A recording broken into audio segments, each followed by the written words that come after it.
And welcome back to Hindustan Astrology. I'm Katya, and today we have back our lovely guest, Oz Rogers, who is a Feng Shui consultant and Chinese astrologer. And today she's going to give us the love forecast for the year because Valentine's Day is coming up. Oh, poor Mr. Nibbles. Mr. Nibbles is feeling very nervous tonight. Yeah, he's very nervous and he doesn't know what he's doing. And I don't know what he's doing, but he feels good up there, I guess. I'll put him down in a moment. Yeah. Well, this year we've got, Venus is going to be going into both of her signs. And when she goes into Taurus in May, she's going to go retrograde, and she's going to go back and forth over Taurus until like July 31st. So we're going to have very extended Venusian feel to the summer, and then she'll go into Libra in November.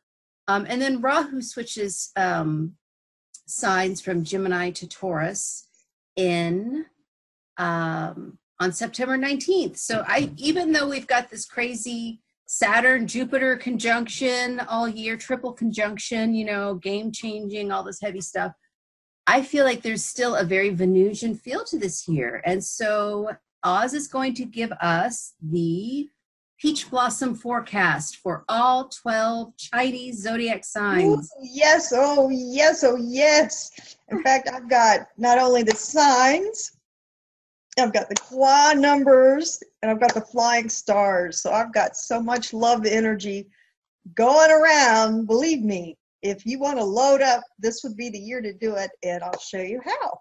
Awesome. I do recommend, when we get to the slide, I'll show you the best one. And it's the easiest one, and it works the best. But I'll show you all of it. And also, Venus is going into Pisces, her sign of exaltation, in one day. Actually, it's happening tomorrow because today's the 1st. It's February 1st for us, 2020.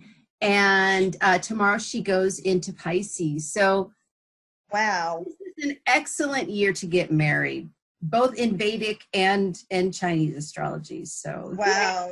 Yeah, this is really awesome. Okay. So I go over here to share, and let's get started. And I don't know why I do know why. Hang on. Slideshow from the beginning. Okay, here we go. For those who, I'm just real quick, for those who have not watched the other two videos that we had, I'm just going to touch on lightly what is Feng Shui. And it is a system that... Where it says resume slideshow? Resume slideshow? Yeah, in the middle, over to the right, down. There you go. It's in the slide right here. You see where it says resume? I remember I have to do this, right?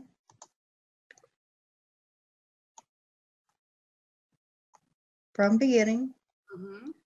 But look on the actual slide. I'm seeing where it says slideshow, and then it says resume slideshow. Right there. Yeah, there you go. All right. I'll get the hang of it one of these days. Okay, so what is Feng Shui?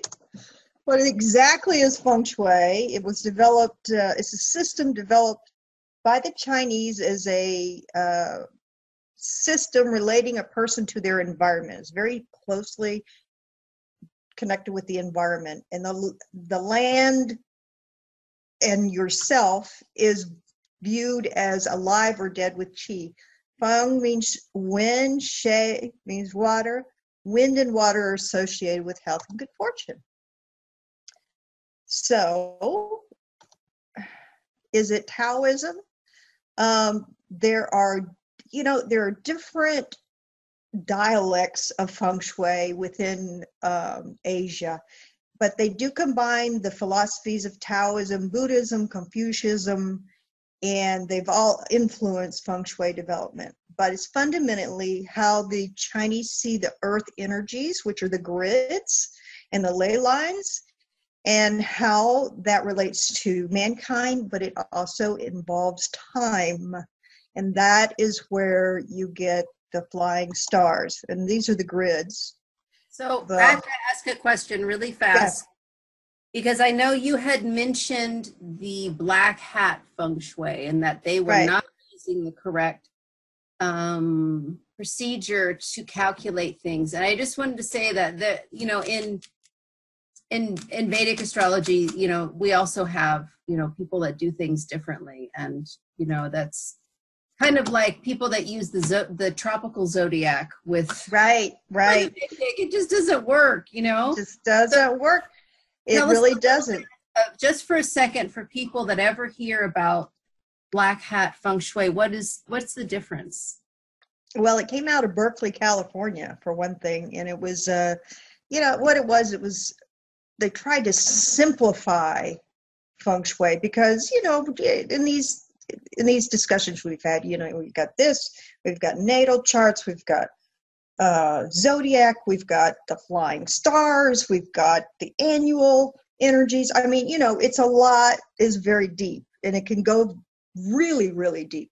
So, you know, they tried to simplify it for the Western world. And what they did was they said every single front door is north. You know, it's not north. In fact, I'm going to show you a layout where the house is on a north-south axis, but it's diagonal, and the front door is like southeast. So I don't know how you're going to get in connection with the earth energies if you're not really using the magnetic points as they should be. So there's a lot of difference, and you know, I can get a lot of blowback from people who swear by the black hat, but it's very much like the difference between Vedic astrology and tropical, and you'll just go round and round. You know how it is. So, or the difference between classical Oriental belly dance and American tribal, which is out of San Francisco.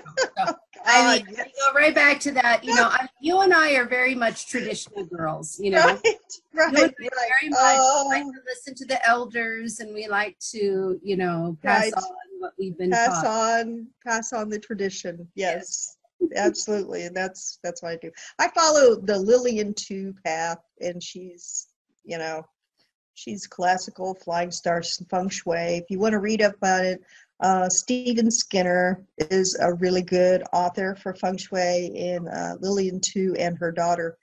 In fact, that's how Lillian 2 got into feng shui. She was not able to get pregnant, and she went to a feng shui master who gave her a formula what to do, and she got pregnant. Wow. And so from then on, she devoted her life to teaching feng shui. So wonderful. Kind of an interesting thing. Anyway, so that's the little introduction. We're going to talk about how to attract love and romance with feng shui, since we have Valentine's Day coming up and all of these wonderful Venusian things that are happening this year. But this is the outline of what I'm going to talk about. What is Peach Blossom Luck? Using the secret love sectors for 2020 Year of the Rat to attract love luck. That's the flying star. Combining the 5-element theory to enhance your luck, using your Qua number, which is your personal feng shui, for powerful love attraction, and using the Chinese zodiac to activate love and romance. And then we'll summarize. And I apologize, I keep having rabbit hair tickle. Oh yeah, I understand. That's a lot. Onyx's hair gets all over the place, and I'll be putting on my makeup, and I'll find a piece of his hair, and I'm like, where did this come from? Yeah, it's just flying. Anyway, for centuries, peaches in the Orient have been the symbols of softness and sexuality, tenderness, love, femininity, and even fertility. In that way, for both Japan and China, peach blossoms were seen as the tree that bestowed life and immortality. Well, you know, in Japan, they also have cherry blossoms, which is, you know, the Japanese version. And then, you know, over here, we like roses. So, but for the Chinese, it has been in the continent of Asia, it's been a peach blossom. So, and every sign has a peach blossom direction. And it's an interesting way to add to your feng shui. And it can be applied when you're looking for love. So that's what they look like. Pretty flowers. So if you've seen these Chinese paintings with these flowers in them, it's most likely peonies are the other with flower, or peach blossom. So there's something I want to share here that is extremely important.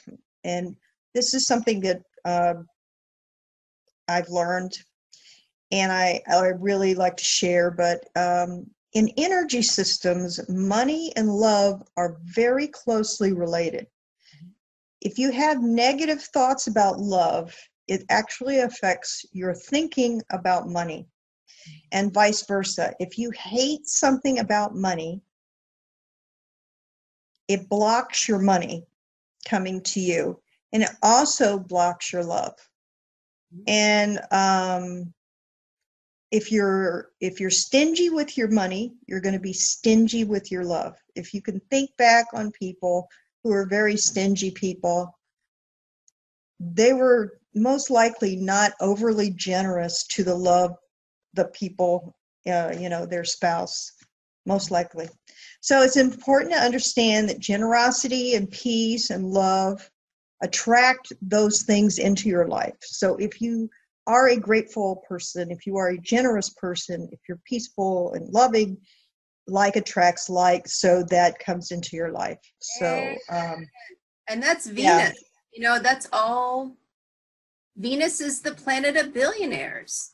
Jupiter's the planet of millionaires, while Venus rules billionaires, because by the time you get to that level, you're buying jet skis and yachts and things like that. Those are luxury items. Let's go. Let's do it. I can't wait. I'm so thrilled about this year. And I always tell guys, if you want to attract a mate, you've got to clean up your life.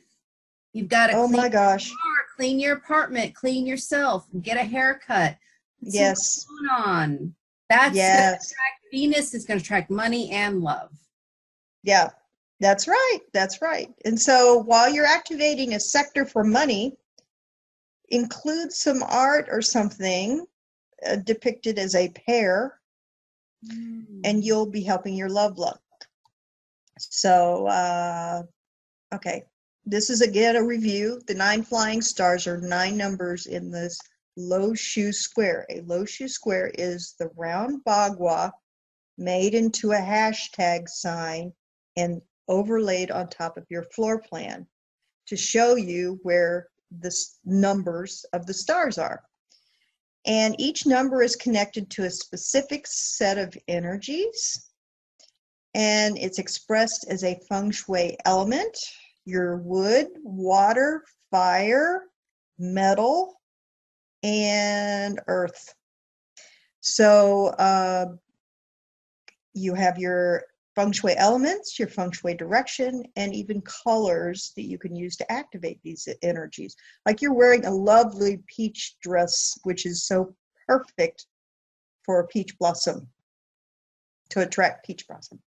So anyway, what we do in here, we have to make sure that when we're activating a sector, we're not contradicting the annual flying star energies, because those are the prevailing ones. For example, we talked about the Tai Su in the north.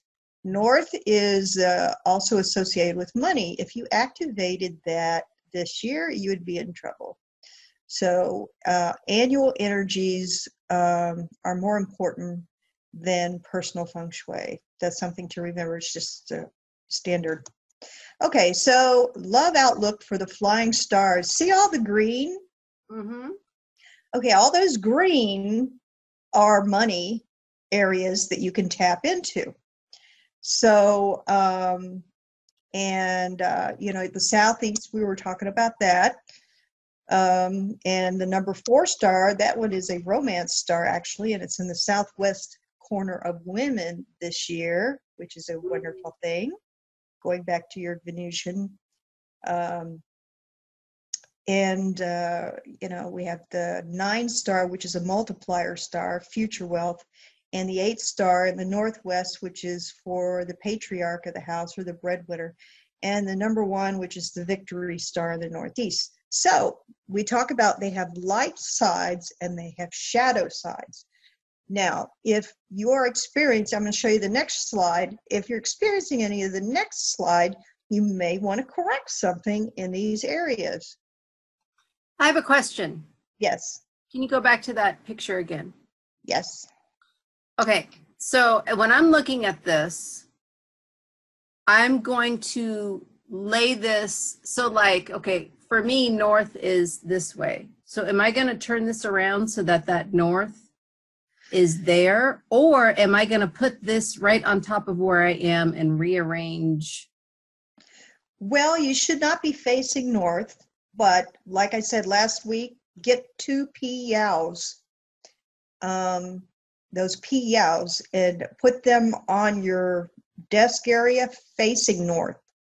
I think I'm facing, it's a little bit more northwest. And that's the money sector. Yeah. Oh, that's kind good. of, move things, inch things a little bit around to where they're more northwest, and you're good. You're good. You'll make money from your videos. Yeah, so that's perfect. Right. Due north is about right here. Okay, great. That's fabulous. That's fabulous. So you're facing a wealth direction. That's wonderful. So, yay. I'm happy for you. Okay, so this is the shadow side. If you have the 1 star, the shadow side of that is sexual disease, separation, divorce. These are scary.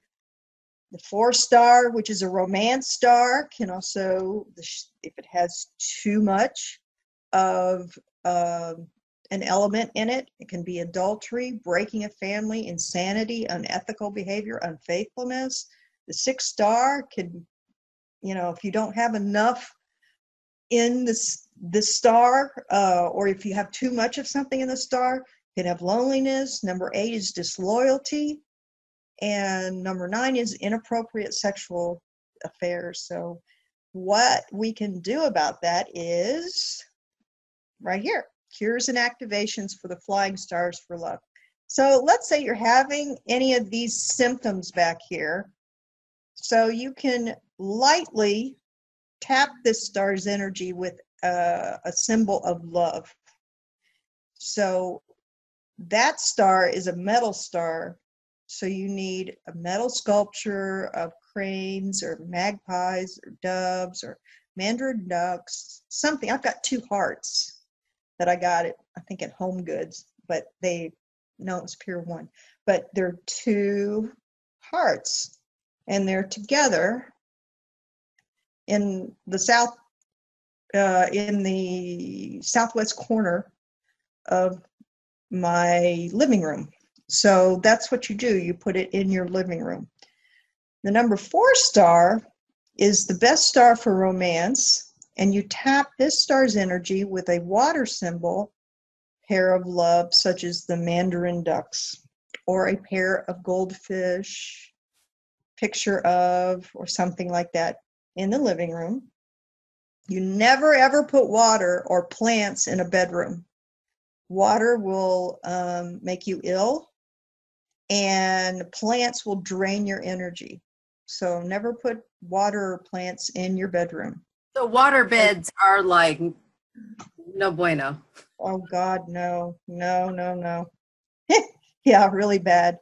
And you're not supposed to have a large mirror in your bedroom, because that's like water as well. But a mirror also in your bedroom invites third party in there.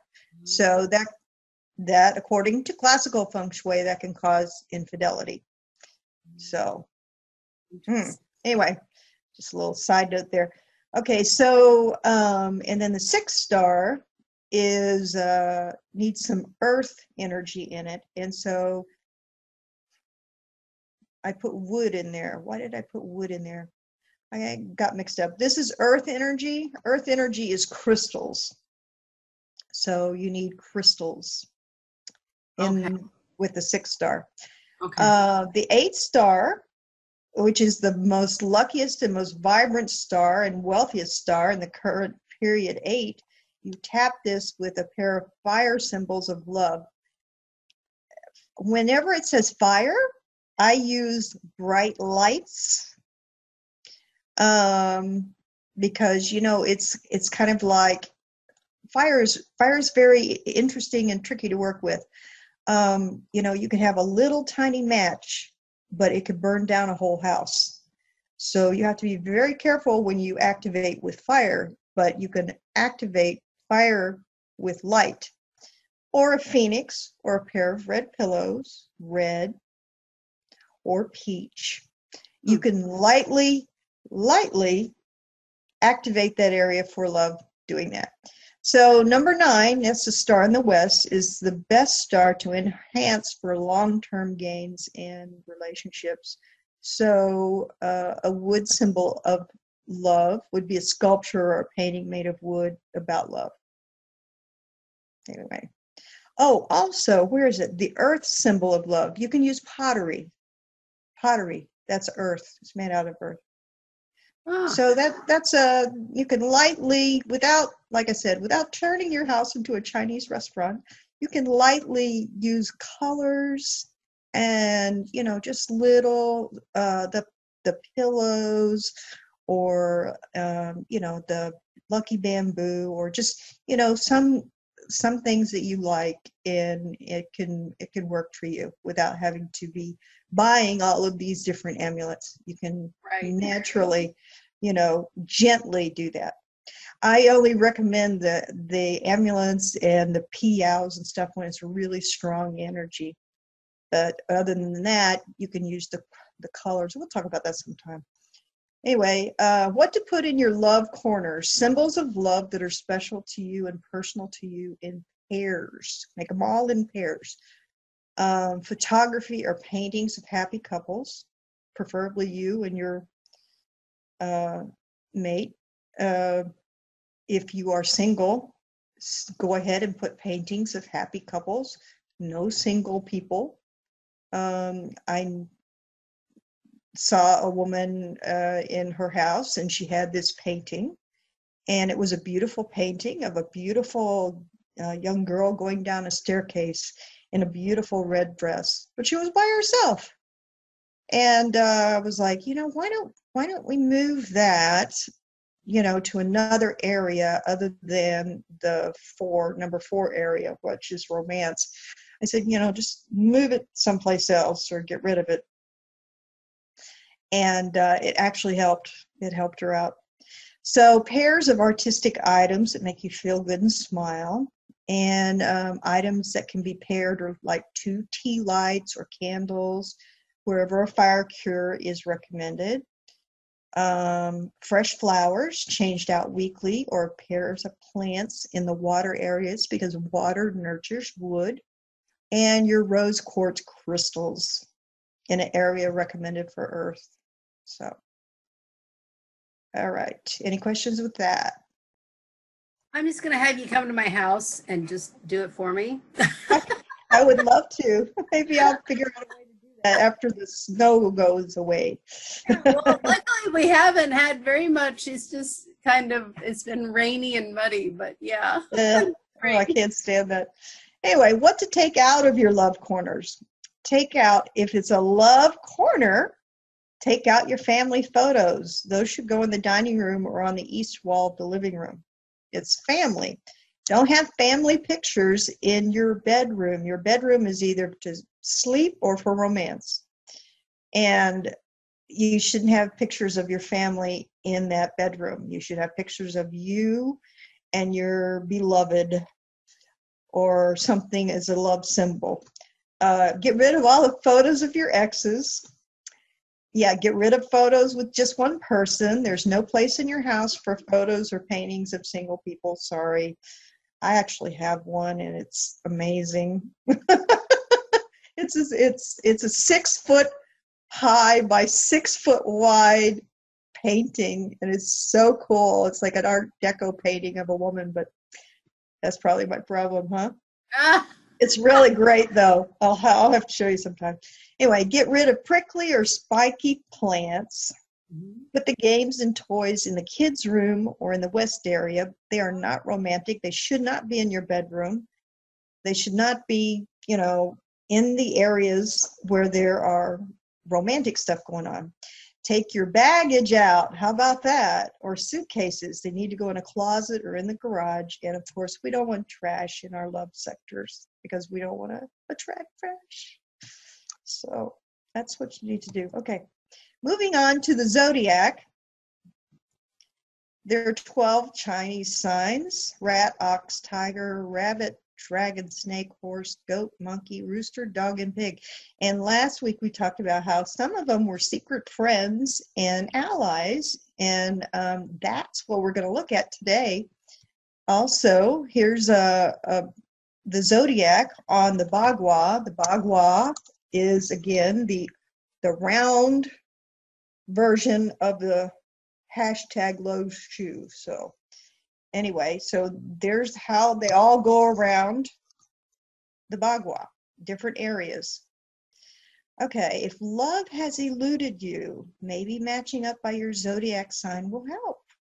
That's because the 4 affinity groups of zodiac signs also have a peach blossom sign that activates their love chi.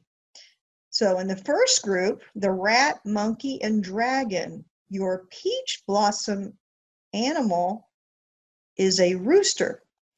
So what you do is you place an image or a figure of the rooster in the west corner of your living room or bedroom. And this is the part where it really works. This is the stuff that really shows this in the next couple of slides. The rooster, ox, and snake, your peach blossom sign is a horse. So you get an image of a horse in the south corner of your living room or bedroom. Or if you really want to pack a punch, do it both. I have mine both places. I have it in the living room and in my bedroom. So we have rabbit, sheep, and boar. Their peach blossom sign is a rat. So you place an image or a figure of the rat in the north corner of your living room or bedroom. That's not going to offend the Thai suit. You're okay with that. It's just a little figure of a rat. It'll be okay. The horse, dog, and tiger peach blossom sign is a rabbit. So place an image or a figure of a rabbit in the west corner of your living room or bedroom. All right, now this slide, I'm going to leave up here for a little bit. This is the most powerful and effective way of attracting your peach blossom. And you can see the sign, you can see the corner to activate, even the time of day if you want to, and the items to display. Personally, I look at what they are, the peach blossom sign in the west, and the items to display. The rooster in a yellow vase, and then you get 7 white flowers in a yellow vase, and you put them all in the west. And you change out the flowers every week. They recommended that you do this for 3 months. So every week for 3 months. The reason I think they chose 3 months is because it does take about that long for energy to go from seed to growth. If you have a physical accident or if you go through a trauma, your body will show that up in 3 months. It's just kind of a cycle for things to go from energy into physical fruition. So I think that's why they recommended that. The ox, rooster, and snake, you'd get the horse, you put him in the south, and you get 9 red or pink flowers in a brown or green colored vase. And the tiger, horse, and dog, you get a rabbit, you put it in the east in a black or blue vase, and you put 3 blue or purple colored flowers. See, there's different. This one's 7, this one's 9, this one's 3. It has to do with qua numbers. So you're covering yourself on that. And then the last one, the rabbit, sheep, and pig, you take the rat, you put him in the north, and you get a white or metal colored vase. That's the element where that's the north, by the way, and 1. So you have everything here that you need to really do a good activation for your peach blossom month. So, okay, qua number. This is numerology based on your birth year and sex. It's used in Feng Shui, also known as 8 mansions. Your qua number is used to determine your favorable directions to face and locations for important areas of your home, such as your front door and bedroom. Also offers insight on your energetic compatibility with other people. Your qua number can also enhance your Feng Shui. Each person's qua number has a personal direction associated with attracting love. See what I'm saying? I mean, you know, when people come to me about love direction, I do this slide that I showed you before with the flowers. If they're not getting anywhere, then I add another layer to it. Or if they say, it's just too much, I can't do flowers in a blue vase. I just can't do that. Some people say that. I just can't do that. So, okay, we'll work with this. So we'll add one thing to your personal love direction. And we do that in conjunction with the flying star. All right, so here's the map of the qua numbers. If you look at the blue areas, all of them have a love direction in there under the qua number. Love, love, love. So they all have that going on. And then you use the productive or the weakening cycle, depending on what you need. You usually need the productive to do the 5 elements. So qua 1, your love direction is south. Add plants and light to energize. Qua 2, your love direction is northwest. Add metal and earth, such as pottery or crystals. Qua 3 is southeast. Add small plants, flowers, and water elements to energize. See, people who don't want to do the whole go into and get the statue of the horse or the rabbit or whatever. The people who don't want to go that direction, they have this available to them if they learn this. And it's a one-shot deal. Your love direction is east. Qua 4, add some plants and flowers and water elements. So you could, right outside your door, I had an east-facing house in Key West, and oh my gosh, that was so much fun because I'm an east direction person. And I had that place, I had a little fountain out there and the flowers. It was so nice. Oops, go back. So qua 5 for men and women actually changes for each one. And so you see 1 is northwest, add metal and earth. The other one for women is west, add metal and earth. On qua 6, your love direction is southwest. You add earth. Qua 7, your love direction is northeast, add earth. And qua 8, your love direction is west, add metal and earth. And qua 9, your love direction is north, add water and metal elements to energize. So you have this option. You can add plants and lights and pottery and crystals and small plants and water fountains and, metal sculpture. Those kinds of things you can use in your home. If you are, because I have people who say, I will not buy an amulet. I won't do it. It's against my religion. And it's like, okay, that's fine. We have other ways of, tapping into that energy. So here's the low shu, and on the right, this is why if you see at the bottom, on the east, there's a little porch, and then the door that goes into the living room, and then it goes on. But you'll see that the south is on the bottom left and the north is on the top right. That's why it's so important to take a compass direction of your front door and your back door looking out, and on either side, so you can get the directions, so you know what you're dealing with. It's not always north. All right, so summary for your feng shui look. Start wearing peach and orange when you're around men.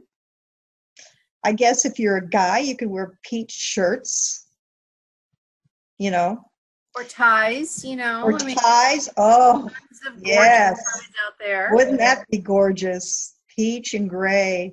Oh, gosh, gorgeous. A gray suit with a peach tie. Oh, my. Or a black suit or a dark gray suit with a peach tie. Anyway, as ladies, we're talking, paint your nails peach or orange. Buy shoes that are peach or orange and wear them, or as a dress or pants or shirt. You get the idea. Buy your recommended zodiac animal. I get all my stuff that I buy like that at Feng Shui Best Buy, because they do a energize. They put them in a huge bowl, singing bowl, and then they energize them. Wow, so, that's yeah, fantastic. They come out energized rather than just getting a plastic something off of Amazon. So, and then buy the Tao Hua, which is actually a peach blossom amulet on Feng Shui Best Buy, and it's made out of wood, and you put that in your peach blossom corner. So I would buy the recommended vase and flower and set the zodiac animal next to it in the direction indicated, and you change your flowers out every week. And here's the thing about the 3 months. Anytime you activate energy, the physical manifestation will most likely happen within 3 months. Like a plant, you have to plant the seed, and then it takes 3 months to go from seed to plant to bloom. So when the contrary is true, like I said, when you have a tragedy, your body manifests ailment usually within 3 months after that. But, it's a guideline, not a rule. You're working with the law of attraction. If you're aligned, you got your house clean and decluttered, and you got all your stuff set up and you're aligned, it could happen faster. So, right. Now, I want to say something, because when you say law of attraction, you're specifically talking about feng shui, because there's this, I just want people to be able to discern the difference between what is called The Secret, the book. Right. And that law of attraction format, and what you're talking about, because The Secret is not where you're getting your information from. And I want to make that very clear, because you really use that catchphrase of the law of attraction with that book and that whole movement. But what you're talking about is the way to do it with traditional Chinese feng shui. Right. But there is also the element that is your intention. So, and there's a lot of stuff written on this and how important it is. If you believe that putting the vase and the flower and the zodiac animal there, if you believe that can help bring some energy your way, then it will. If you do it with love and intention, then it will. If you throw something down there and go, I don't really believe in this stuff, I don't know why I'm doing it, I'm just going to throw this out there and see what happens. Do you think anything will happen? Probably not. If it does, it's going to be achingly slow, and it won't be everything you wanted it to be. You ask for a man, and he shows up and he's like got all these addictions and he's got all these problems, and and you're like, well, I wanted love, but I didn't want that, so be specific. people do something that's called a wobble, and we all do it. And when I learned about this, it really, really helped me. The wobble is, this is really great. I think I'm going to try it. And you put it out for a couple of days and you go, nothing's happened. I don't know about this. This really doesn't know. I think this is really stupid. And then the next day you go, but I'm going to really try. I'm going to really give this a try.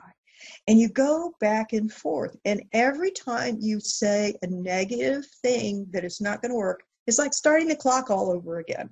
Mm-hmm. So, and then this is why people say, I don't believe in the law of attraction, because they wobble. And these, when you talk to people who are really up on their feng shui, the attitude that they have towards any of these things, the little zodiac animals and the little, things that they set them with purpose and with intention.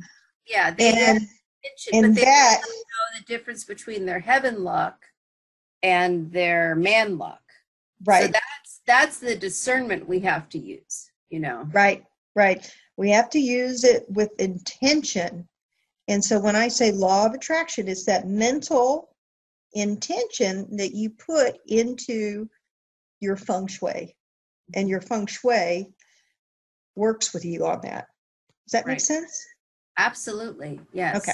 All right. I'm glad you brought that up. Because, I see it a lot, and people, throw up a wind chime. Okay, well, nothing happened. There was just a couple of years ago, there was this, big backlash against The Secret, because people were like, hey, wait a second, this isn't really working the way you said it was going to work. And it was because they didn't understand the deeper layers of feng shui. They didn't understand, that there's these different kinds of lucks, and you've got to work with what you've got. You can't change your head luck. You know what I mean? Like, that's what you're doing.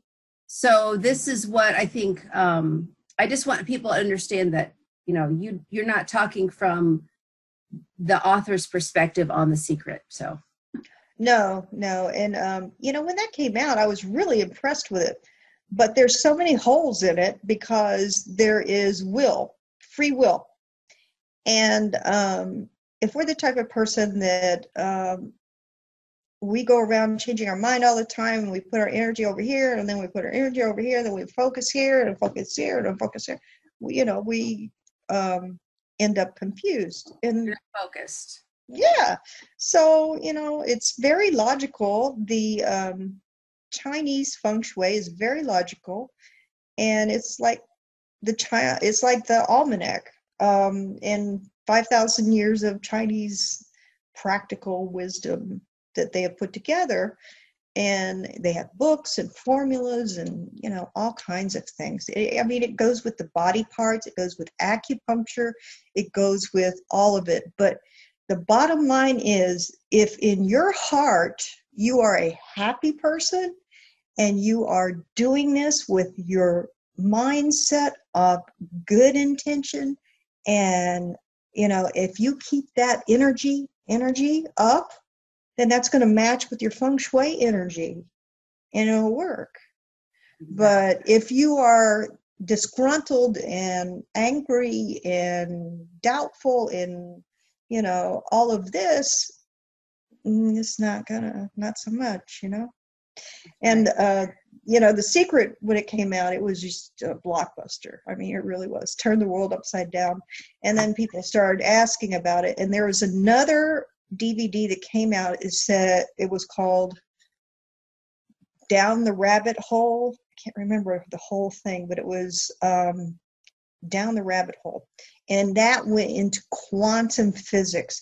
And the principle that came out of that was the the theory of observation, that your observation of an object can actually change that object. Yes. And they showed that in some scientific experiments. Right. That And that particle did not react until it was observed. And exactly. Then it reacted the way that it was expected to because of telepathy right. in the quantum field. And so it's like, wow. See why I love to talk to you? You see why I love to talk to you?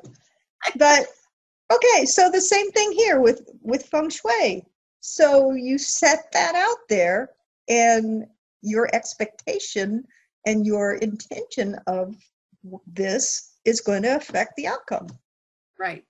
Because you know what? The speed of light is actually really slow. You know, thoughts do not use the speed of light. Thoughts use the quantum field, and that is instantaneous. Right, right. So that's what I'm saying, your house is clean, you get everything in order, you get yourself aligned, you get your brain aligned, you get everything, and, things happen. Because your observation, your intention, and your expectation really do affect the outcome. But I want to make an observation, and that is that you are taking action, because a lot of people are thinking, oh, well, if I just change my thoughts, everything will change. Well, okay, that's a part of it, but you have to be taking the action to clean your house, to get your affairs in order. That's the action part. You can't just, think something and by the law of attraction, okay, you know what? I'd like $1.5 million to show up in a check in my mailbox. Do you think by me just thinking it's going to happen? No. I have to take the action to make those things happen. I have to create a business. I have to, get everything in order. I have to create an atmosphere, an environment to invite that thing in. Just like we were talking about with Venus. If you want to attract Venus, you can't just sit there and think, oh gosh, I wish Venus would come. No, you have to invite her in. Right. Environment. Right. Environment and the aroma. I thought that was interesting how you mentioned that the other day. The aroma and the perfume and and all of these things. You have to invite that in, and you can't just think it. there are actions that follow with the thinking. Right. That's what attracts. And so I just want to make because we can do all of this love, activation, this and that, and you're thinking positive thoughts, but have you walked out the door? Have you taken a shower? Have you shaved? Have you gone and mingled with people, real life people? You have to go out and I mean, you can't just think a thought. And, unless you're into cable guys, I don't know. They show up at your door, but you have to be specifically, specific. Oh, this guy, you got to create. That's your man luck. That's your man luck. Your heaven luck. Your man luck and your feng shui. So we got 2 out of 3. And the man luck is the stuff that we do, and the feng shui is our environment. So. Yes. And I just want to distinguish that, because when people hear law of attraction, they automatically think about The Secret. And I just want to say that this is not The Secret. No, it's not The Secret, and in many ways. But that there's a couple of things that really changed really opened my eyes. One was the theory of the observation of the object. And the other one is called Hebb's Law. In Hebb's Law, it talks about neuroplasticity, which is your brain being able to repair itself and do different things. And Hebb's Law says the neurons that fire together wire together. So the more you think about something, the more it will wire, and you'll get a different, you can change your neural network. You're creating new synapses. Right. And so therefore, you can go from being in a bad state of mind to a good state of mind if you practice, and you work at it. So those 2 things made a big difference. And they were, it's quantum theory, but I guess the other one, the Hebb's Law, is more brain surgery type stuff. But anyway, it's not the same thing as The Secret. And so anyway, I got this for you. This is the one because you had asked about what planets go with what. Yes. And so I sent this to you earlier today. And so here we have them all out here. And I just thought it was extremely interesting. So I'm going to be studying on about this. And that's what I love about studying this with you is that I see so many correlations to Vedic astrology. And when you were talking about the different colors of flowers, and you said for dog, blue and purple, I was like, oh, that's Saturn. You know, like I just know, you know, and it corresponds, and that's what blows my mind. Yeah, it really does. And, you know, I mean, you've got, you know, the continent of Asia is more interconnected than we probably realize. There's an Oriental outlook on things that is not the Western outlook on things. And history that goes back eons of history. And we here in the United States count back 250 years. Right. Which there was history before, but we don't know about it. But, you know, the Native Americans share some of it. But when you go to these other countries, I mean, they go back many thousands of years.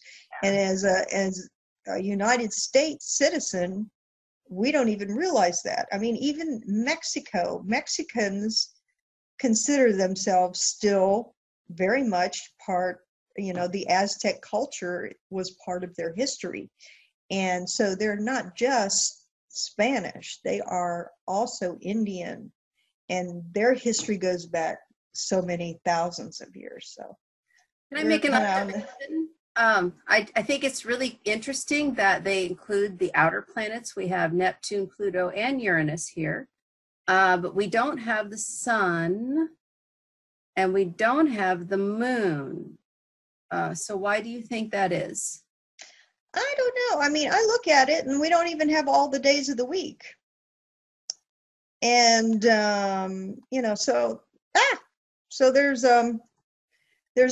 differences there. Yeah, Monday's not there, the moon's not there. Tuesday's Wednesday, Thursday, Friday, Saturday. Yeah, so notice that Sunday and Monday are missing, and that's the sun and the moon, and the sun and moon from the planets. So you've got new research to do. I know. See, you open one door and then there's another one. And you go, so that's keeps you going. I mean, it's exciting. You continue to learn and learn and learn. You can't take me anywhere. I will point out whatever, but I just think that's very interesting. So I'm sure there's a reason. Yeah, obviously, there's got to be a reason, right? Yeah, there is. And you know, right here, the I Ching line, and then right above it is the trigrams. The I Ching is a divination system. I've used that for years. I used that when I was in Korea, actually, and it helped me so much when I was over there. Oh my gosh. Yeah, it's really very accurate. But the interesting thing is it was communicated visually. And, you know, and then the trigrams represent different things on the earth. And so, you know, it's just all fascinating. It sure is. And you know, another thing I love about Taoism is that the goddess of Taoism, which is, you know, for people that don't understand, you know, everybody in Asia pretty much is Buddhist now. Buddhism is kind of like the Christianity of the East. It's kind of like a pure religion. Everybody before Buddhism was Taoist in China and Korea and Japan. So Taoism is kind of like the native religion, and it's much more female-based, and Kuan Yin is the goddess. Oh, yes. I have a Kuan Yin in my southeast corner in my room. So that's something I put her in the southwest, but that's where my door is. It was borrowed from Taoism, and you know, just like a lot of things got, you know, transposed into Buddhism as it became the modern religion. So and then you have Hinduism as you get into India, which they have so much history. Oh my And, gosh, and so much history. Buddhism is from Afghanistan. That's what people forget. Oh, I didn't know that. That's interesting. Spread into China from there.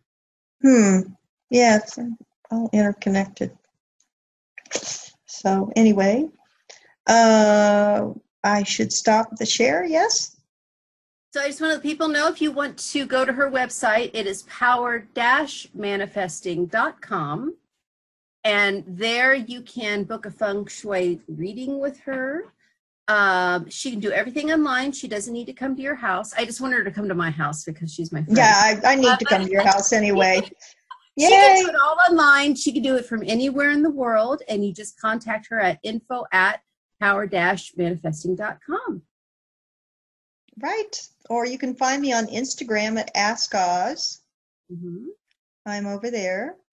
And Facebook, Ask Oz. So okay. and we can, all I need is your birth date and the compass direction of your front door and your back door and your floor plan, which you can, send to me. And then I can do a whole floor plan reading for you and get you set up for a great year. Awesome. Thank you so much for sharing this. Thank you so much. Namaste. Namaste. I really, really enjoy these sessions we have. We always learn new things, and it's really, really wonderful to be here with you. So thank you so much. And did you want to, I wanted to show you really fast the, go ahead and stop your screen share. And here we are. I just wanted to show you Venus right now because it's such a, like I said, we're so focused on Saturn and Jupiter right now for this year, but really, Venus is going to be quite a star this year. And, and anytime any planet is retrograde in the sky, what happens is that it's a little bit brighter. And so that's the planet's way of slowing down and brightening up and saying, hey, I have something to say. Hello, look at me, right? Oh my. So when you look up in the sky, if it's, northern, southern hemisphere, what time of year, but if you can see her at night, then she'll be very, very much brighter.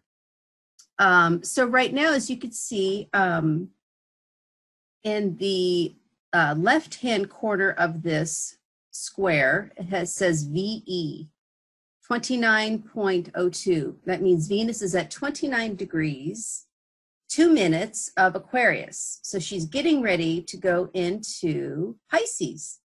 And so tomorrow, Venus will be in Pisces, and Venus is exalted in the sign. So what does that mean? It means that's her best place to show her energy.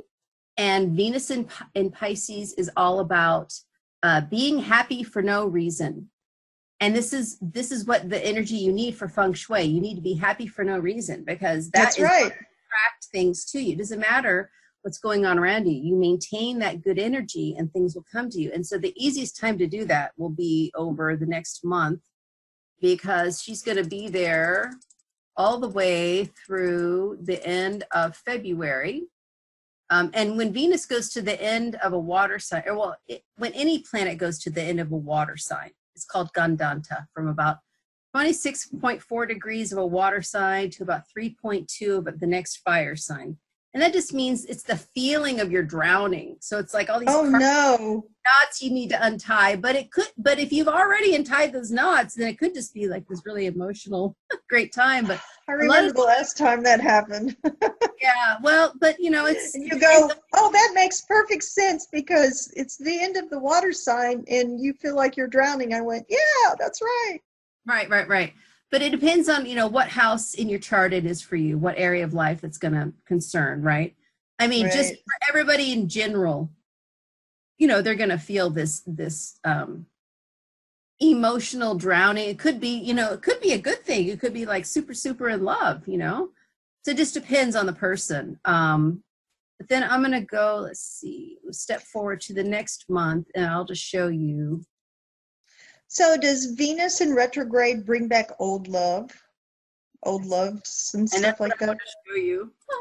So I'm going to go back days. Actually, I'm going to go back 1 month, and then I'm going to change it to day and go forward. So where I'm looking at May 6th, Venus is in Taurus. Oh, that's what I want to look at, actually. I'm sorry. Let's go back. Venus goes into Taurus at the beginning of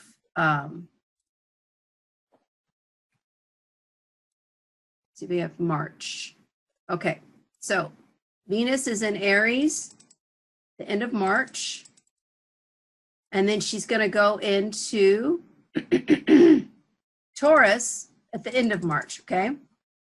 When she does that, she goes into her own sign. So that's an excellent time for love. This is an excellent year to get married, actually. But then she's going to go retrograde in Taurus. And when she does that, that means she's going to go backwards in the sign. And here it is.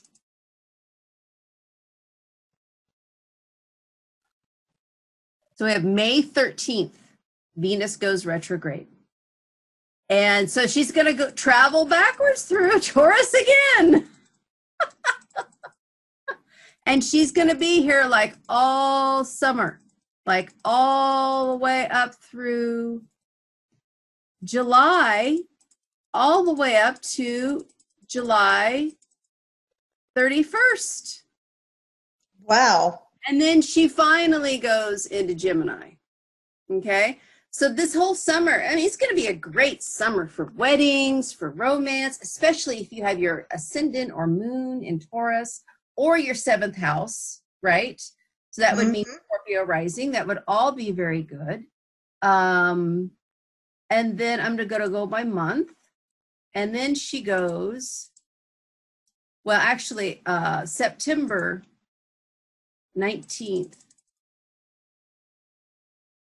we have, see how Rahu up here in the upper right-hand corner is in Taurus? I'm sorry, Gemini. Then Rahu's going to go backwards into Taurus, September 19th. That's ruled by Venus. That's another Venusian thing.